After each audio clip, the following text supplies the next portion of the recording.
The following program is brought to you by friends and partners of End Time Headlines.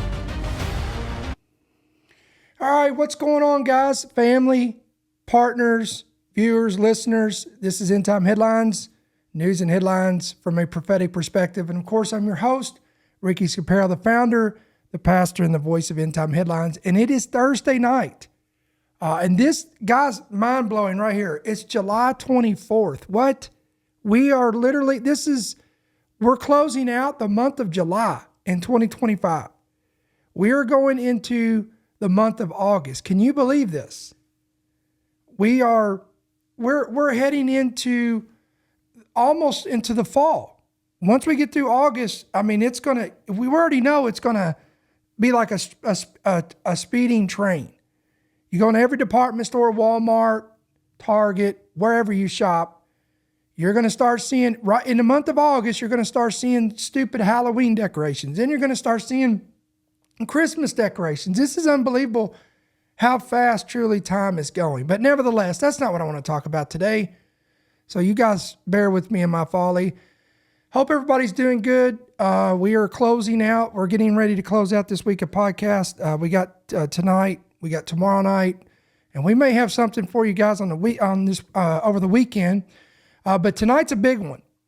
Man, we've got some stuff to talk about tonight. So before we get started, you know the drill. Hit that like button, hit that subscribe button, hit that bell notification.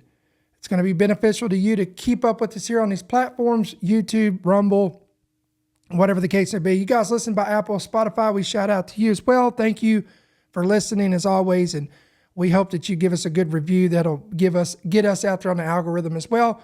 And we always want to encourage everybody, if you'd like to take it to the next level and make sure that you don't miss any of our content, we do have a free app. It's available on Apple and Android.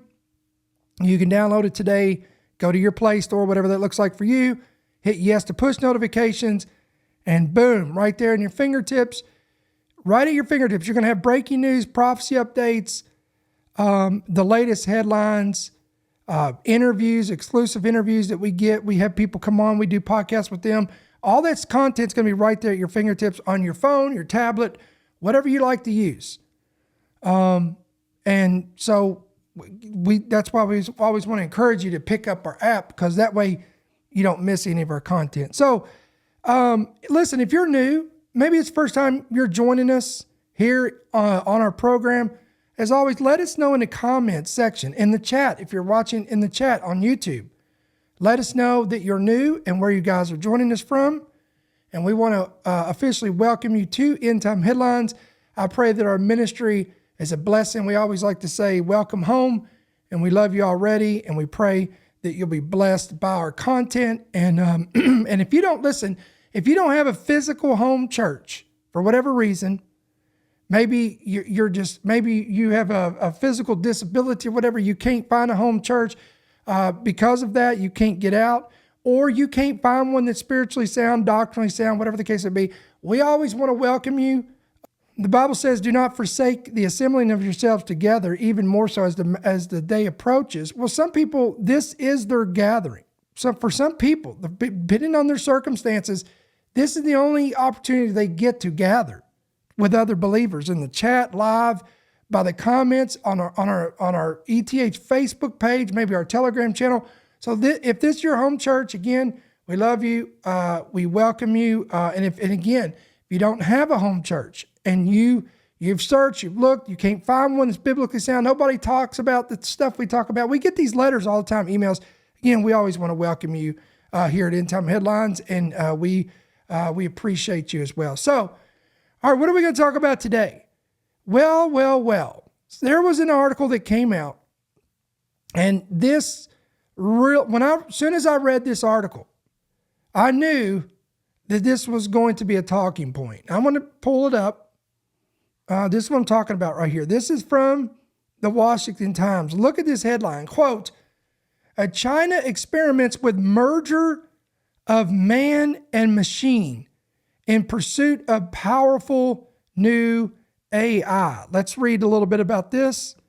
All right, China is racing to create a merger of man and machine that would give the communist country a powerful edge in the global competition over artificial intelligence. Details on China's work are shrouded in secrecy. Of course they are. It always is, right? But glimpses of the Chinese Communist Party's research and development agenda have come into view via AI experts. Chinese government, industry, and strategy documents and information provided by technologists recruited by China. China's efforts to create a cognitive merger between man and machine. I want y'all to remember this stuff, right? Involve brain-computer interface. That's BCI research, which has the Northrop-edic goal of cognitive enhancement, according to the Georgetown University Center for Security and Emerging Technology. Brain-computer interface facilitate a direct link, look at this, between the brain's electrical signals and device processing them to accomplish a task. Now, guys, I need you to really, I know people like to chat in the chat, and sometimes they get off onto all these tangents. They talk about what they had for dinner, what they cooked for dinner, what they did last week, and who their favorite, whatever. They start talking about stuff that's irrelevant. I'm not rebuking anybody, but I need your undivided attention on this report, because if you don't catch this, this is the foundation to go where we're going tonight. I need you to really pay attention to this. So let me go back. Let me go back to this. China is using invasive, minimally invasive, and non-invasive BCIs. Again, that's a brain-computer interface to augment a human cognition and human-machine teaming by linking brains directly to computational resources, according to a presentation on China's plans for Georgetown experts delivered to top U.S. officials. Some people interpret such a convergence to figuratively describe AI becoming more like humans. Still, others understand that China's researchers additionally mean a literal merger yielding no distinction between human and machine intelligence and people's forthcoming dependence on the technology. William Hannes, who is a lead analyst at Georgetown's CSET, told the Washington Times that China is challenging conventional wisdom about how to reach AGI, which is advanced AI that performs at least as well as humans across all cognitive domains. Quote, there are all kinds of possibilities out there, but if you want human equivalent AI, you're not going to get it just by increasing the parameters of models.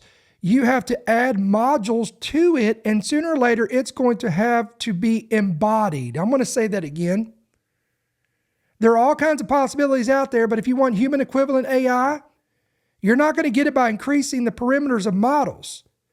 Listen to this. You have to add modules to it, and sooner or later, this is where we're going, ladies and gentlemen. I'm going to show you something shocking out of the book of Daniel that's going to give you a whole new light to this. And again, it's an hypothesis, but man, does it make sense more than ever. Sooner or later, it's going to have to be embodied. All right, somebody type that in the chat, embodied.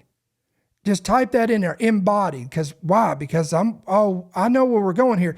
American approaches have fixated mainly on scaling up large language models as a main route to developing powerful AI technology. OpenAI and similar frontier AI companies have looked to increase the parameters of their models to improve their performance. China is considering alternatives for various reasons. Export controls on certain semiconductor chips have forced the Chinese research ecosystem to weigh different systems than those under development in the West. And Chinese research has shown positive potential in various brain-inspired strategies. Chinese state-run media have quoted a university professor there in China, director of the school's Brain Science and Brain-like Research Center, saying the future is not about replacing humans with AI. Look at this. The future is not about replacing humans with AI systems, but making AI a physical part of humans. Guys, I got to pull away here for a second. So, wait a minute.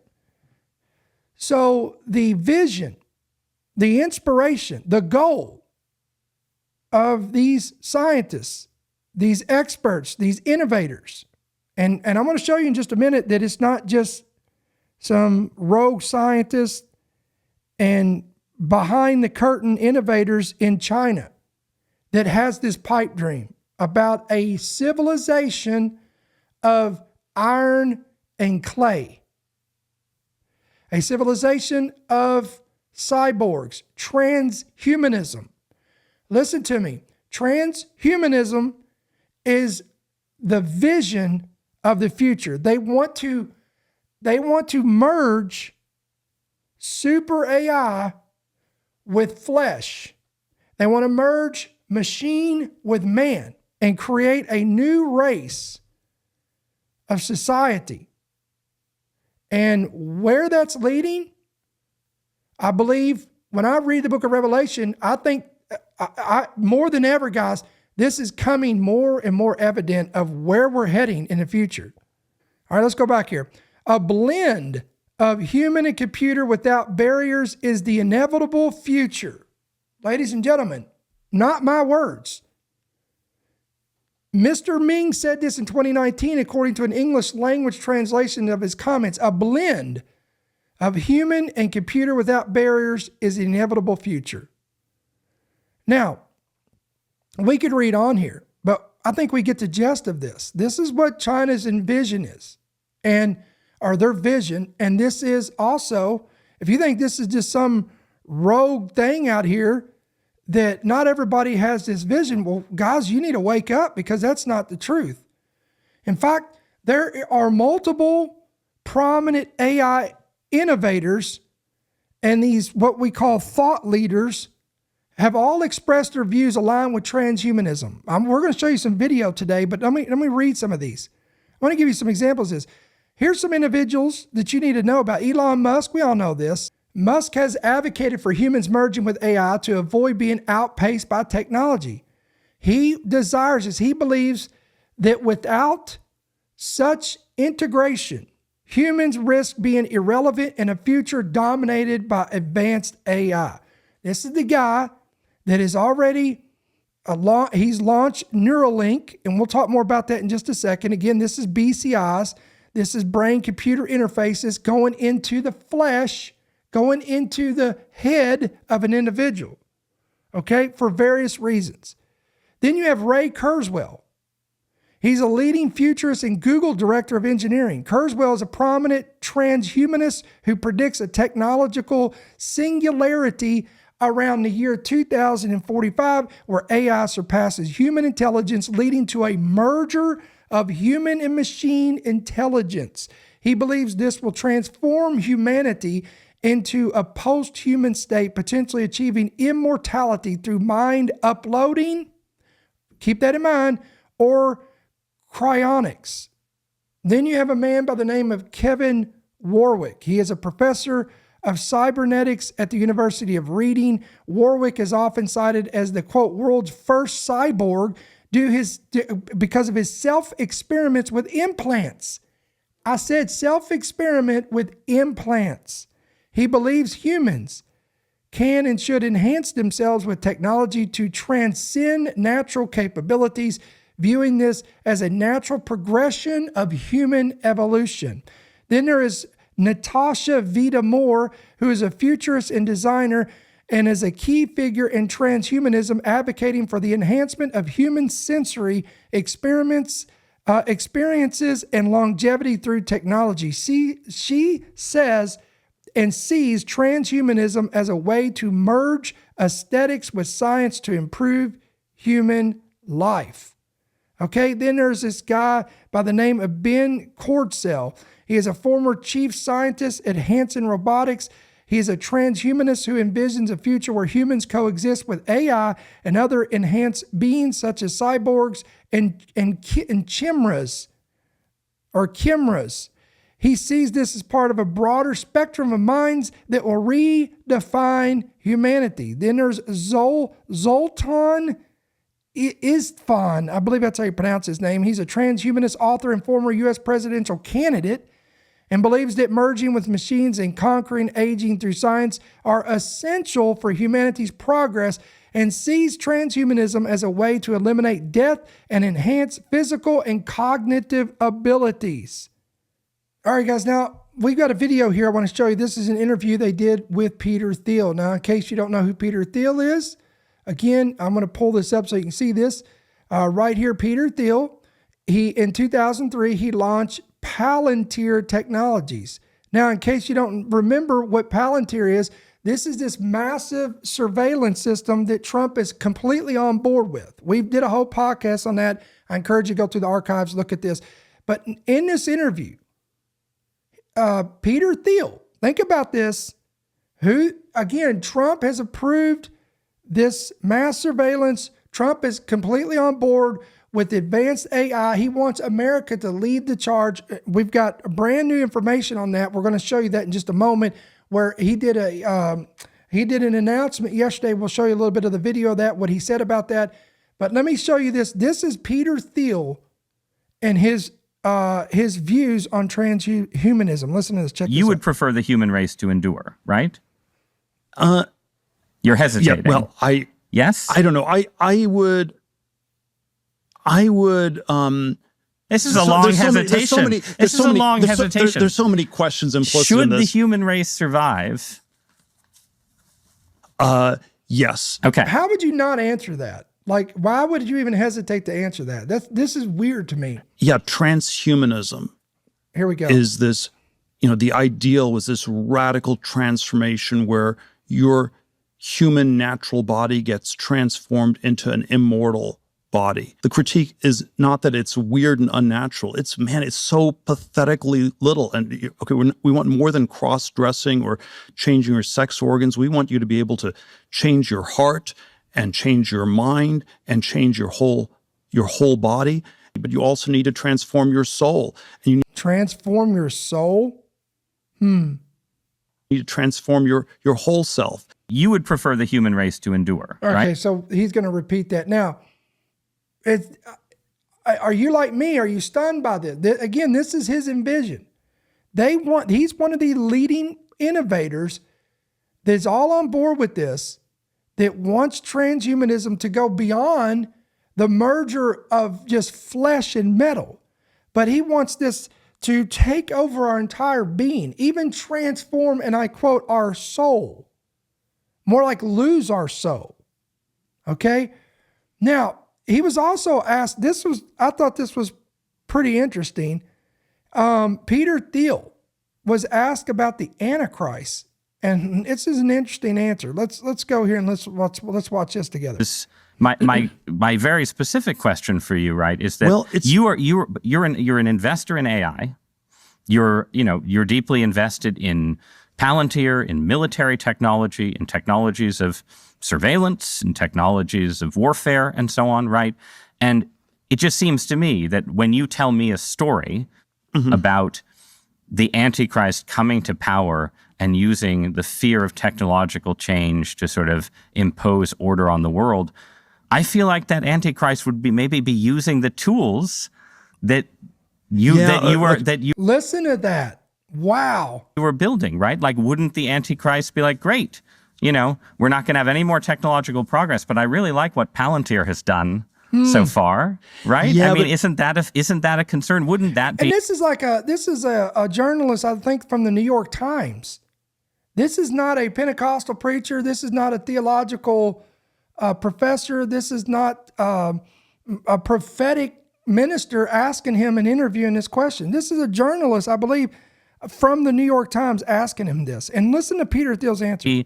The irony of history would be that the man publicly worrying about the Antichrist accidentally hastens his or her arrival.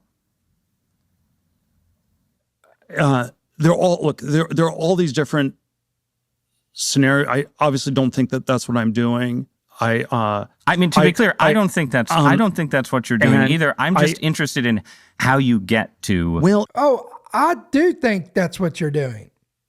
Whether you're aware or unaware or ignorant or whatever, to say that you're not building that you're not supplying the tools for the beast system is naive. When you read Revelation 13, the image of the beast, the mark of the beast system, the tracking of all civilization. I'm going to show you guys, ladies and gentlemen. I'm telling you, it's all making sense to me now. This merger with man and machine. Have you ever wondered how the whole world is just going to take this mark and the whole world is going to bow down to this image of the beast? I'm telling you, by the time we get to the end of this podcast, I think it's going to make more sense to you. If this hypothesis holds water, I can't say definitively this is going to be it, this is what it's going to be, but I'm telling you, this makes more sense than any other hypothesis that's been presented out there. It makes more sense to me than ever. Let's go back. A world willing to submit to permanent authoritarian rule. Well, but again, there are these different gradations of this we can describe, but is this so preposterous, what I've just told you, as a broad account of the stagnation that the entire world has submitted for 50 years to peace and safetyism? This is 1 Thessalonians 5:3. The slogan of the Antichrist is peace and safety, and we've submitted. Guy was even quoting scripture. This is unbelievable, guys. This is unbelievable. Now listen, I know as sure as I'm sitting here, people's going to say, well, Brother Ricky, this is madness. People are not going to jump on board. People are not going to embrace this. Oh, really? Let me tell you why people are going to be drawn to this. Number one is our limitations that we have in the flesh. We're susceptible to get sick. We age, we die. Transhumanism promises a way out through things like genetic engineering, cybernetic enhancements, brain-computer interfaces. There it is, BCI. Y'all better get used to that. The idea of living longer, healthier lives, or even achieving immortality is the draw that many see to embrace transhumanism. Okay, number two is beyond just fixing these things, transhumanism also offers the chances to amplify what we can do. Superhuman intelligence, enhanced memory, enhanced physical strength via robotic limbs, neural implants. Think about Neuralink. I'll give you a little video on that in just a second. For some, it's about staying competitive in a world where AI and automation are outpacing human ability. Again, why people, as this thing gets more and more desirable, people are not going to want their human brain because they want to advance to a supercomputer state.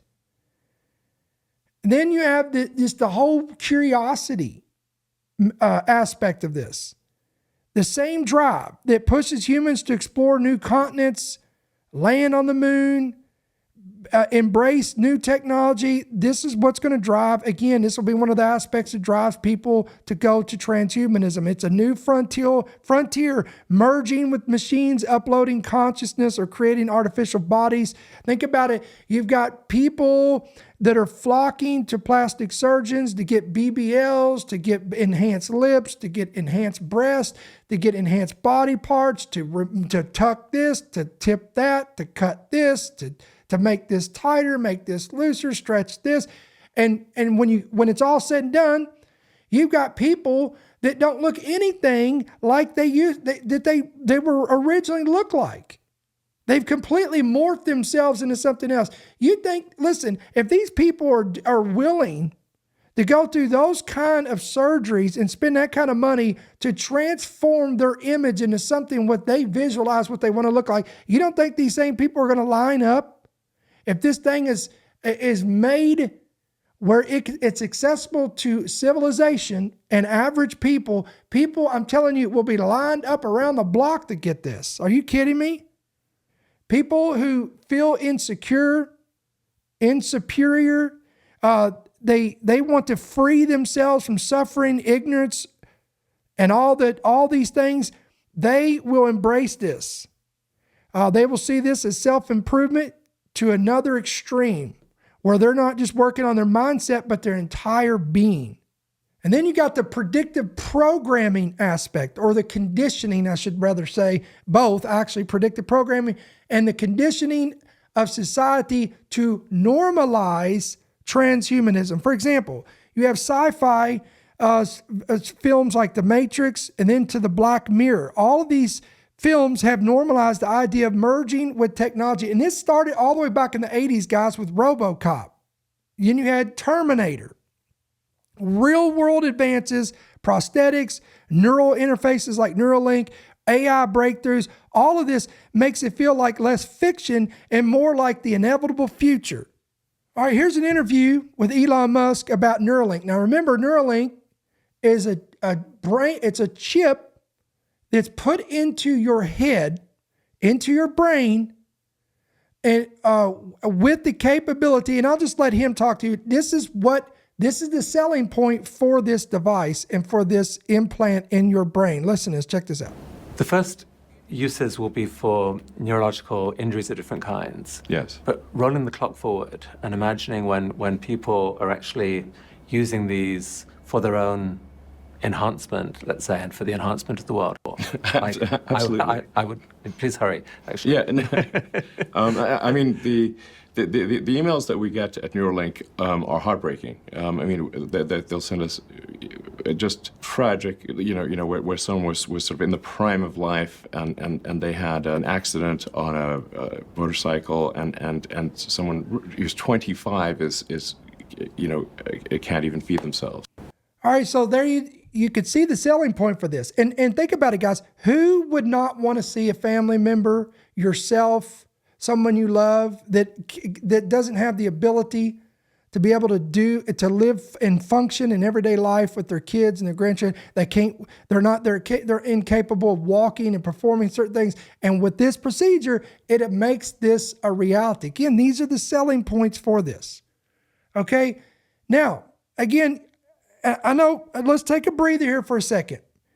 And let's recap this real quick before we move forward here. Now, again, we're talking about transhumanism today. We're talking about the merging of man and machine. We're talking about the concept of iron and clay mixing together. This is what we're talking about today. And again, according to a new report, they're wanting to do this in China. They're experimenting, according to the Washington Times. They're already, quote unquote, experimenting with this. What does that even mean? So they're already creating, people are volunteering to become cyborgs. This is already happening in China. I guarantee you it's happening in other places of the world. We're just not hearing much about this, okay? And again, prophetically speaking, guys, this is Luke 17, as it were in the days of Noah and Lot, so shall it be at the return of the Son of Man. Okay? I'm going to show you what I'm talking about here. Remember, all of this started, the genesis of this is literally found in the book of Genesis. When you go to Genesis chapter 6, this is where this was the catapult that really set this out. And it's when the giants, and I'm in Genesis chapter 6 as a point of reference here, guys. There was angels that fell from heaven. They revolted against God. They went down and they went into the daughters of men. They had relations with them. They bore children to them. And the Bible calls these the mighty men of old and of renown. These are what we would call Nephilim.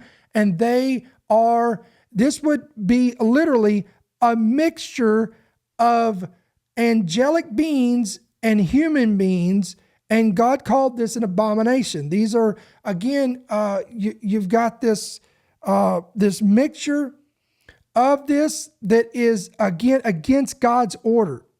So this is nothing new. And, and the souls and spirit, and when those giants died, their soul and spirits came out of their body, and because they were demigods, hybrids, if you would, their soul and spirits, in my opinion, everything I've studied, their soul and spirits became what we know today as evil spirits on the earth.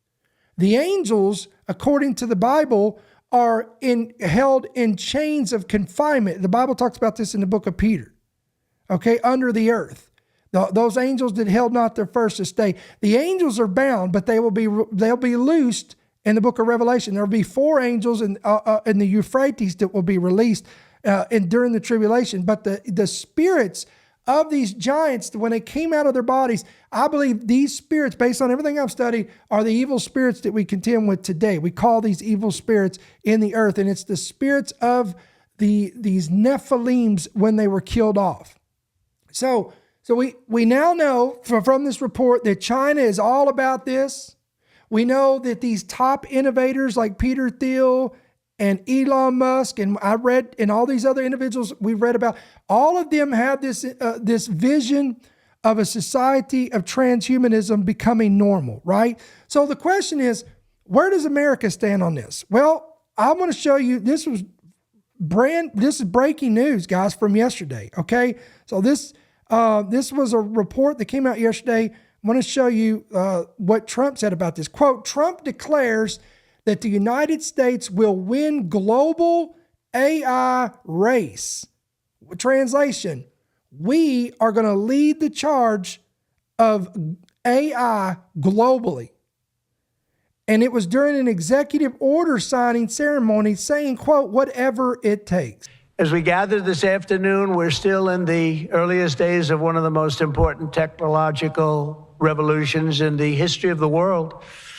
Around the globe, everyone is talking about artificial intelligence. I find that too. Artificial, I can't stand it. I don't even like the name. You know, I don't like anything that's artificial. So could we straighten that out, please? We should change the name. I actually mean that. I don't like the name artificial anything, because it's not artificial. It's genius. It's pure genius. And its potential to transform every type of human endeavor and domain of human knowledge, from medicine to manufacturing to warfare and national defense. Whether we like it or not, we're suddenly engaged in a fast-paced competition to build and define this groundbreaking technology that will determine so much about the future of civilization itself, because of the genius and creativity of Silicon Valley. And it is incredible genius. Without question, the most brilliant place anywhere on earth. America is the country that started the AI race.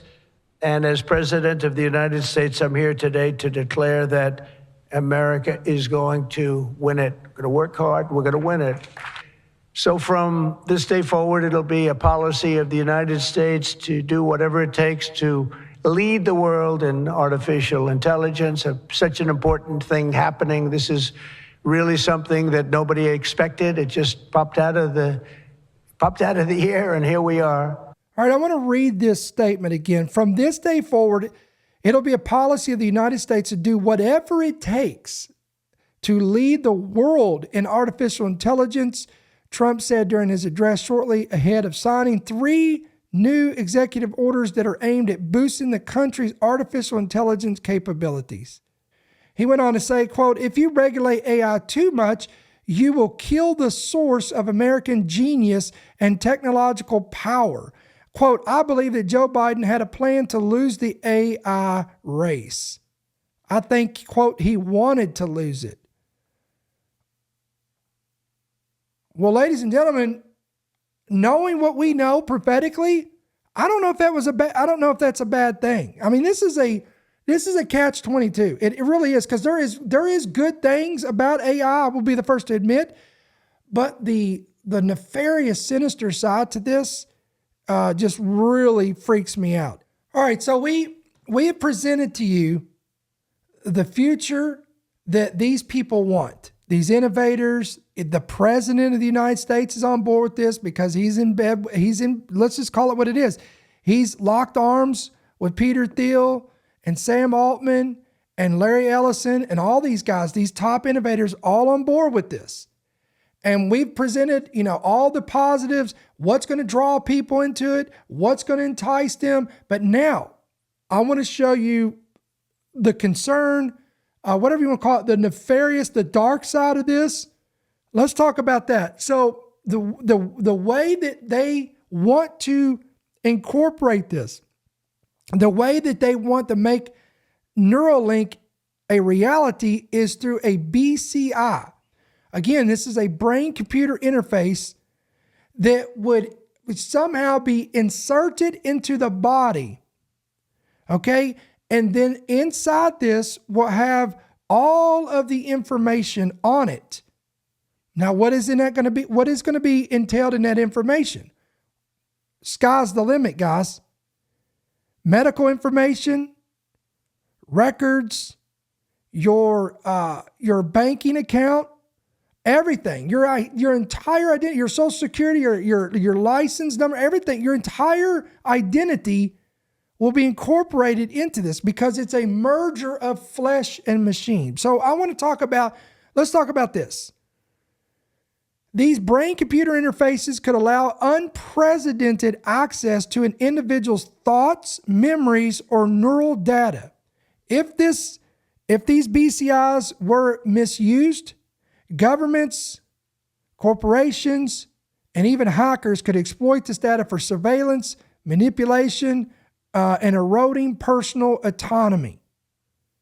Vulnerable populations could be successful. We're talking about military personnel, prisoners, economically disadvantaged groups, etc., might be coerced into participating in experiments, raising ethical concerns about informed consent and exploitation.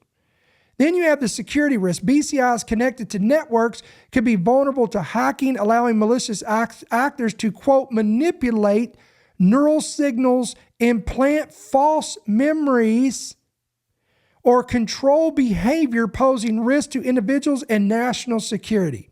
Some of y'all already know where I'm going with this, but let's just keep riding this thing. Enhanced human-machine interfaces could even be used militarily, creating super soldiers. And by the way, China is one of those who are already working on this. AI systems with direct neural control, escalating global arms races could even increase the potential for misuse in warfare. And then you have if certain individuals had access to cognitive enhancements, this could be limited to elites, creating a new class of divine between those with augmented intelligence and those without. Then employment. Workers, people of employment could be replaced with human AI hybrids that would outperform unenhanced workers. Entire professions could become obsolete, leading to widespread unemployment and social unrest. Then what happens when we lose our entire human element? The deep integration of human brains with AI systems could diminish independent decision-making as individuals and might defer to machines suggesting or lose control of their actions. In other words, it would default to the machine and you're no longer thinking for yourself. You're just a shell walking around and being controlled by this system. Decades of sci-fi telling us that AI is eventually going to kill us all. And since you know more about AI than arguably anybody in this room, I just want to ask you, what does keep you up at night? What are the things that you worry about when it comes to AI? And how do we prevent those things that you worry about from coming true? I think there's three sort of scary categories. There's a bad guy gets super intelligence first and misuses it before the rest of the world has a powerful enough version to defend. So an adversary of the US says, I'm going to use this super intelligence to design a bioweapon, to take down the United States power grid, to break into the financial system and take everyone's money. Something that would just be hard to imagine without significantly superhuman intelligence, but with it becomes very possible. And because we don't have that, we can't defend against it. So that's broad category one. And I think that the bio capability of these models, the cybersecurity capability of these models, these are getting quite significant. We continue to flash the warning lights on this. I think the world is not taking us seriously. I don't know what else we can do there, but it's this is a very big thing coming. Category two is the sort of broadly called loss of control incidents, where that's kind of like the sci-fi movie. the AI is like, oh, I don't actually want you to turn me off. I'm afraid I can't do that, whatever. And I think that is less of a concern to me than the first category, but a very grave concern if it came to pass. There's a lot of work we and other companies do on model alignment to prevent that from happening. But as these systems become so powerful, that's a real concern. And then there's the third one, which I think those first two are sort of easy to think about and imagine. The third one is, to me, more difficult to imagine, but quite scary. And I'll explain what it is, and then I'll give a short-term and a long-term example. This is the category where the models kind of accidentally take over the world. They never wake up. They never do the sci-fi thing. They never open the pod bay doors.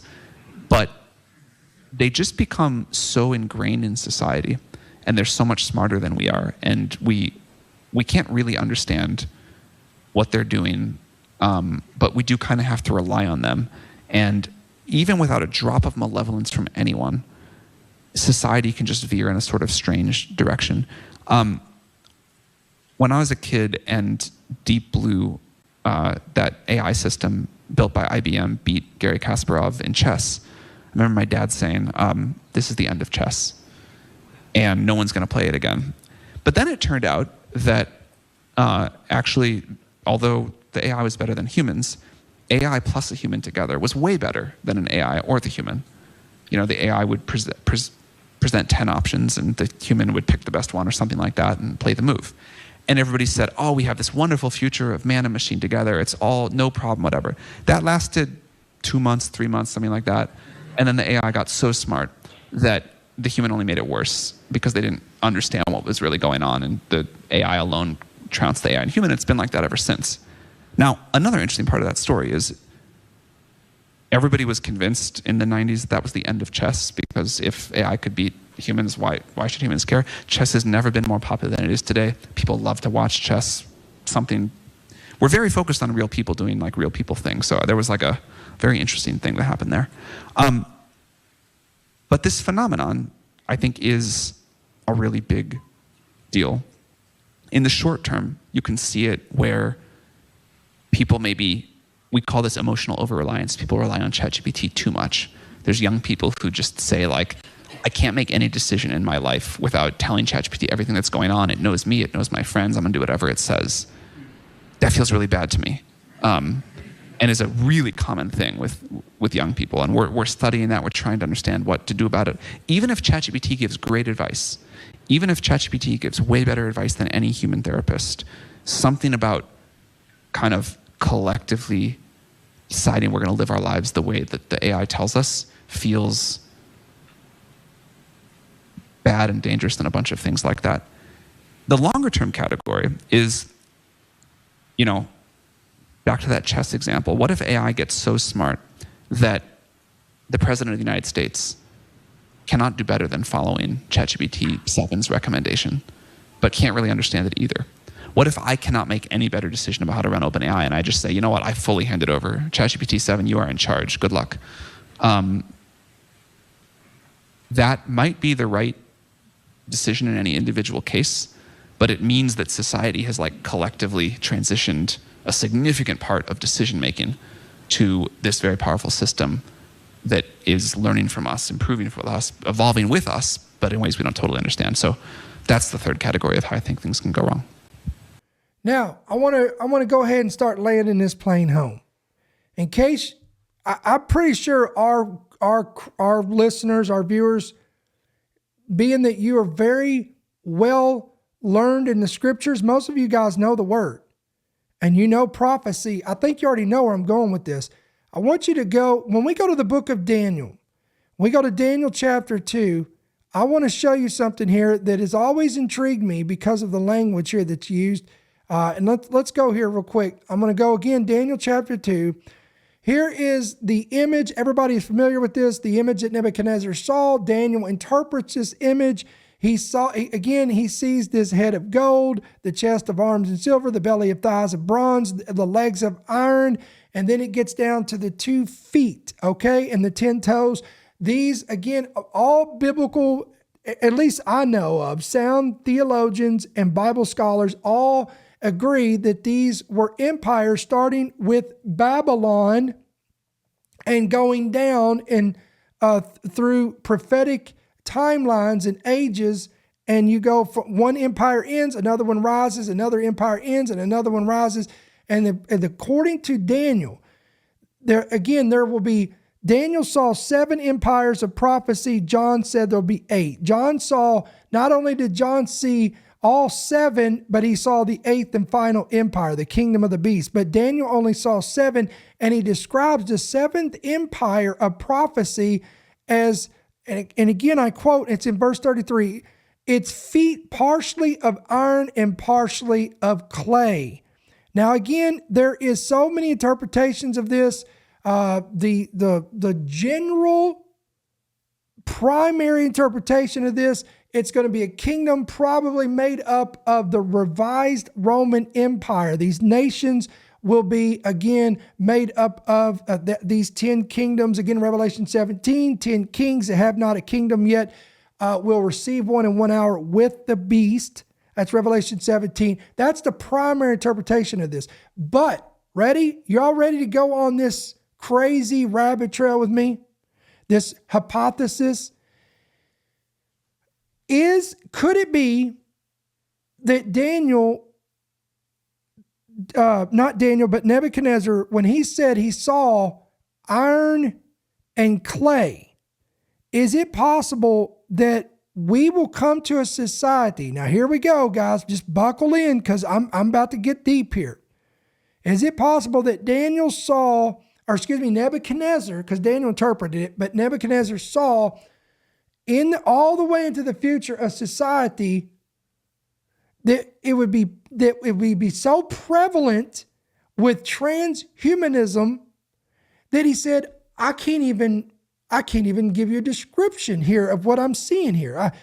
It's part clay, because we were created of the clay of the earth, of the dust of the earth. You were created, and God breathed the breath of life into our nostrils when we became a living being. So we are made up of clay, if you would.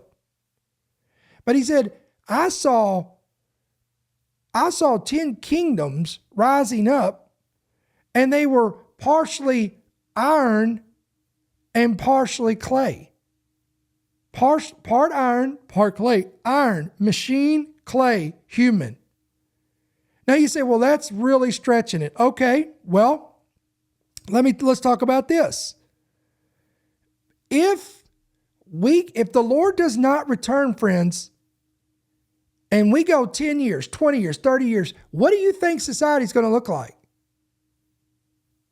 Look how social media has completely destroyed society. Kids don't know how to communicate anymore. There's no apathy for people anymore. People are just rude. They don't know how to socialize. People don't want to socialize anymore. They're isolated. It's completely destroyed society. Completely. People are not content with who they are, their bodies, their looks, their images, their weight, their hair, their color, their eyes, everything. Nothing. They're not content with anything. They feel insecure, and they're doom scrolling all day, and they're being flooded with images of people, of the men, see men that are young men that are on steroids, and they don't even look natural. Women are looking at women who have augmented themselves into something that's not natural. But this is what, and so you've got all these stars out here like Christina Aguilera, Ariana Grande. You've got even, I believe, Serena, one of the Williams sisters, and the list goes on of all these women that are falling prey to Ozempic. And they look sick, they look unhealthy. Why? Because again, they're inundated with this stuff. So if you think for a minute, if the ability is presented, it's feasible, it's affordable, and it's available for these individuals and the general society to transform themselves into a superhuman that is part iron and part clay, in which they can transcend the natural. They can have superhuman abilities. Their reason and thinking and Their skills are no longer limited to their, quote, human brain, but now they can outsmart, outwit, and outperform all their competitors. If you think for a minute that people wouldn't jump on board for that, guys, I don't know what world you're living in, because it is absolutely a scenario. Now I'm going to, again, what if, can I go here with this, guys? Am I okay with this? What if, let's just say, what if the Lord does tarry? And we go 10 years, 20 years out. And remember, Trump said, America is going to lead the charge. And from this day forward, I'm quoting him, we're going to do whatever it takes for us to be on the leading edge of transforming society into a super artificial intelligence society. And all of the guys that he's locked arms with, Peter Thiel, Sam Altman, Larry Ellison, and the list goes on. Elon Musk, all of them guys want this to be a reality. Now, that leads me to the next part. This is the part that's always stumped me. When I go to Revelation 13, we see here two main characters in the last days. The Antichrist, false prophet. The false prophet, a lot of people, I hear a lot of Bible teachers and stuff, and they get this wrong. They say, well, the Antichrist will cause people to worship the image of the beast. The Antichrist issues the mark. No, he doesn't. Read it. It's right here, Revelation 13. The beast that comes up out of the earth as a lamb with two horns, it is he who deceives those who dwell on the earth by signs which was granted to him in the sight of the beast, telling those who dwell on the earth to make the image of the beast. It's the false prophet that will instruct the people of the earth to create the image of the beast. It is the false prophet who, Revelation 13:16, causes all, both small, great, rich, poor, free, and slave, to receive a mark in, and this is what I hate about the New King James, guys. I'm not clowning on the New King James or trashing it, but I don't like this. They got this wrong right here. So you know what we're going to do? We're going to go up here and we're going to change this to King James, because I do not like how they changed this, because this is super important. And this is why I'm telling you, listen, guys, I've always been one that never been a King James only. But in this circumstance, you need to stick to the King James, 1611, whatever. You need to stick to it, because here's why. In Revelation 13:16, here's the original translation, the closest we can get to it, right? It's not been retranslated and reworded, because when someone says in or out, that's a huge difference, guys. In Revelation 13:16, and he causes all, both small, great, rich, and poor, and free, and bond, to receive a mark in, y'all see that, in their right hand or in their foreheads, and that no man might buy or sell save he that has the mark, the name of the beast, or the number of his name. Now, why are we playing is this semantics with words? No, absolutely not. Because when you understand and go to the original translation, that whatever this mark, name, and number of the beast, whatever it is, it's going to be incorporated into something that is inserted or put in. I'm in the Bible, guys, Revelation 13:16. Put in the right hand or in the forehead. Now you say, where are you going with this, Brother Ricky? Where are you going with this? Here's where I'm going with this. What if now we're finally getting the revelation of what is going on here? What if the mark of the beast is somehow incorporated into a BCI, or brain computer interface? Again, the mechanism, right? Or chip, some type of a chip that's basically the same concept, that would be inserted into a human being, and you have a choice. It can go in your right hand, or it can go into your head. And the purpose of this would be is to transform you into a transhuman.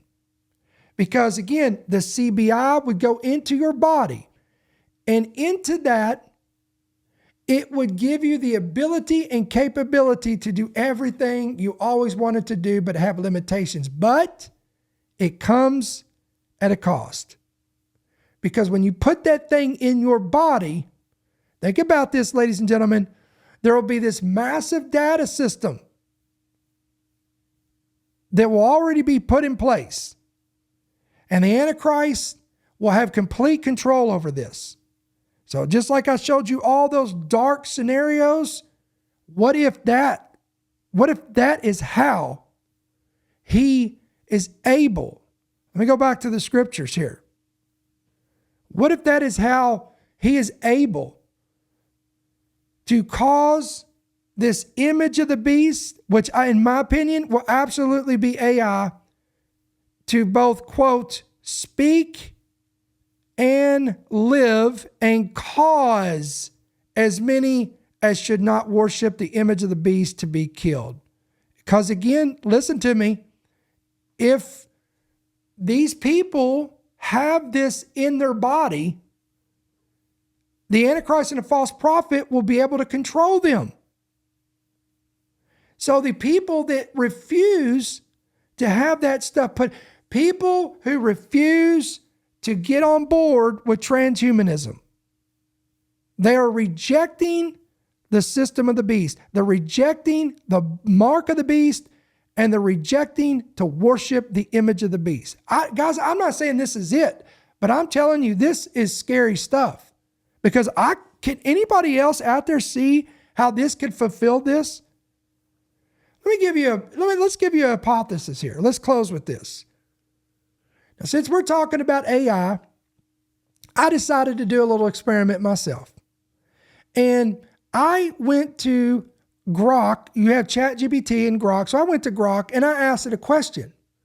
And I said, I want you to give me a scenario where we have a society that embraces the image of the beast through a mechanism of a device that's put in their head or their right hand. And then I want to give you exactly what it said. Quote, the omni-chip society has now come, and it's the year 2045. In the year 2045, the omni-chip, a tiny implantable microchip, has become a cornerstone of daily life in many parts of the world. The scenario explores how it functions and it impacts society. You wake up in New Horizon, a sprawling tech-driven metropolis. Embedded in your right hand or your forehead, because it will be optional for those who prefer it, is the Omni chip. It's a biocompatible quantum encrypted microchip the size of a grain of rice. It contains your entire digital identity, medical records, financial accounts, social security number, digital ID, passport, driver's license, work credentials, and even your social security media profiles. Here's how a typical day unfolds with the Omni chip.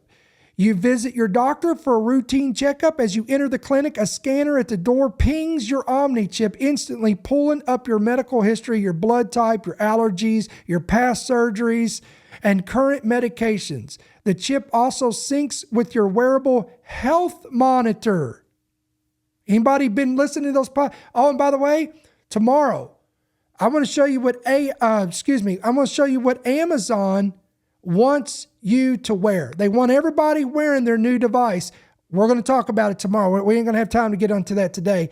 But remember the RFK Jr., remember what his vision is? Everybody wearing these trackable devices. Wow. The chip also syncs with your wearable health monitor, updating your file with real-time vitals, heart rate, blood pressure, your glucose levels. The doctor notices a slight anomaly in your blood work flagged by the chip's AI and prescribes a tailored treatment plan, which is instantly uploaded to your chip for pharmacy access. No paperwork, no delays. Tell me people wouldn't go for this. Then comes lunchtime. You head to a cafe, no wallet, no phone, no problem. Just a wave of your hand over a payment terminal. Hello, Amazon One.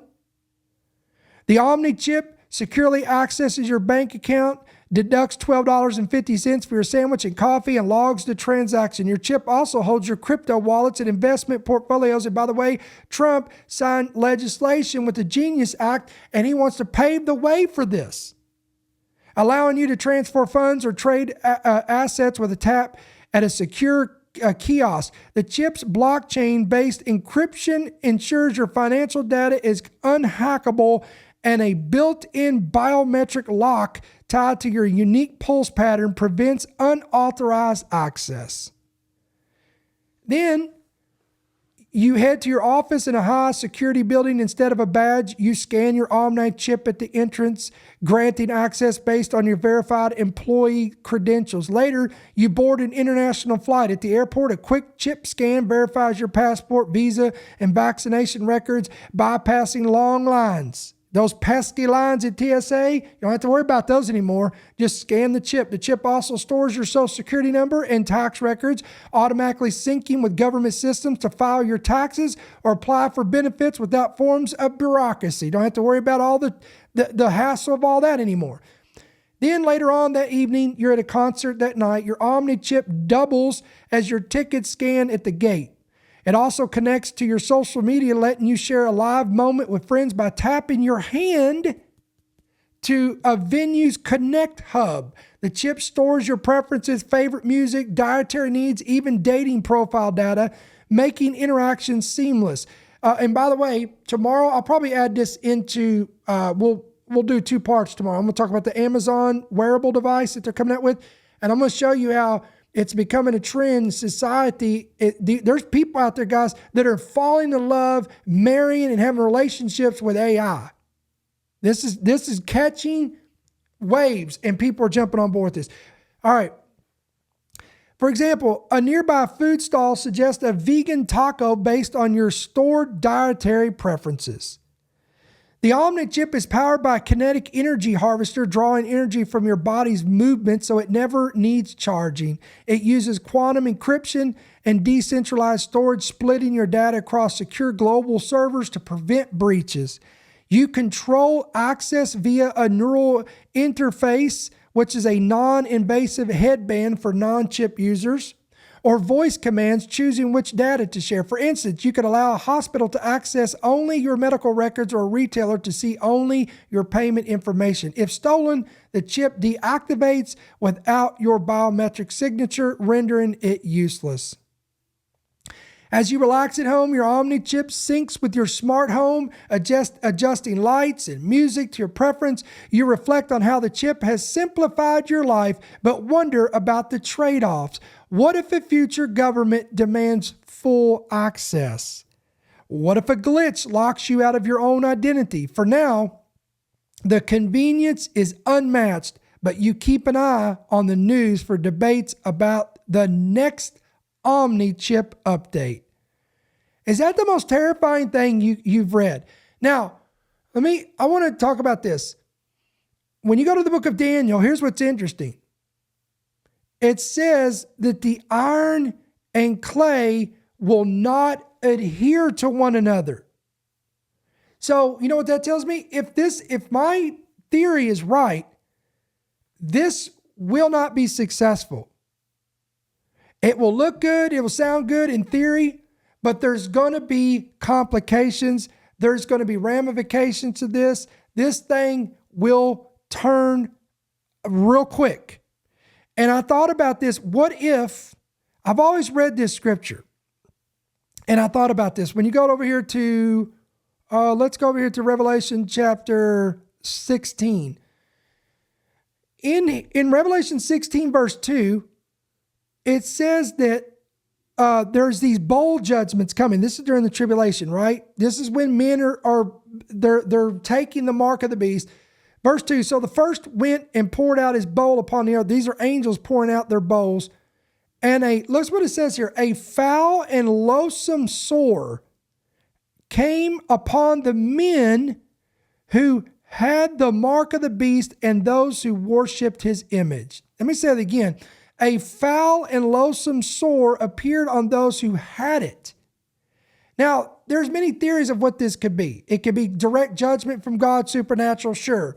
But when you look up foul and loathsome in Greek, it literally, the translation of this is, the picture of this is like almost like a cancerous skin cancer, a grotesque, malignant sore on your body. Is it possible that these individuals, and again, this is all hypothesis, guys, is it possible that these individuals who have taken the mark of the beast and worship the image, they've implanted this thing in their head, they've implanted this thing in their hand, now they've regretted for whatever reason, because possibly some of their family members or whatever the case would be during the tribulation, they were believers and they refused, they rejected the image of the beast, they rejected the mark of the beast, and they were beheaded for their testimony. According to John, they saw this, and maybe conviction hits them, maybe because they had the seed of the word in their heart, because they had been, their family, their friends had been warning them that this was coming,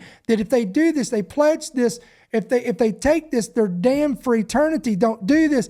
And so now they have regrets. And they're freaking out and they're like, get this thing out of me. So what if they're trying to remove it out of their body, and through them trying to remove this, it's causing these sores to appear on their body.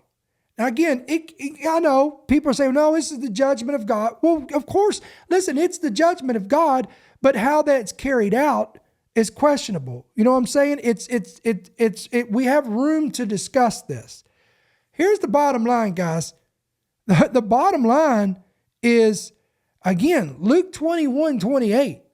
When you begin to see all of these things coming to pass, you better look up and lift up your heads, because your redemption is drawing near. Friends, I need you to share this with your friends, your family, and let them see this, because I think this is an eye-opening message, and it is absolutely terrifying from a human stance. People always message me, I can't believe you said you're terrified. Guys, listen, it's an expression. I'm not terrified. I have the peace of God. I have the Lord on my side. I'm with the Lord. I'm born again. But from a natural stance, a human reaction, it is terrifying to think and see where we're going in society, and knowing that we're going headlong into everything the Bible has told us. But it's exciting times for us who know this. And that's why the Lord said, lift up your heads, because your redemption is drawing near. So listen, endtimeheadlines.org, endtimeheadlines.com. Again, please, guys, hit that like button, hit that share button, so you can keep up with us. Again, you can get our free app today.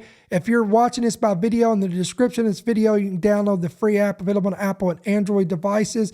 Listen, if this ministry bless you, encourage you, equips you, informs you, all of the above, whatever your relationship is with this ministry, if you'd like to support us, partner with us, you can. We want to give you that opportunity. You can do that two different ways. You can give electronically through various ways of doing that, or you can go and give by check or money order, and you could do that at End Time Headlines, P.O. Box 1391, Monroe, Georgia 30655. So guys, we're going to sign off for tonight on this Thursday night.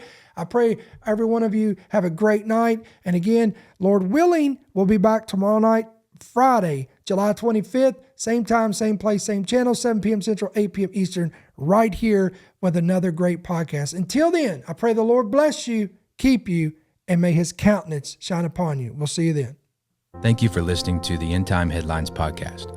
We pray that you've been blessed and equipped by today's message. For more information about how you can help partner with our ministry, please visit endtimeheadlines.org.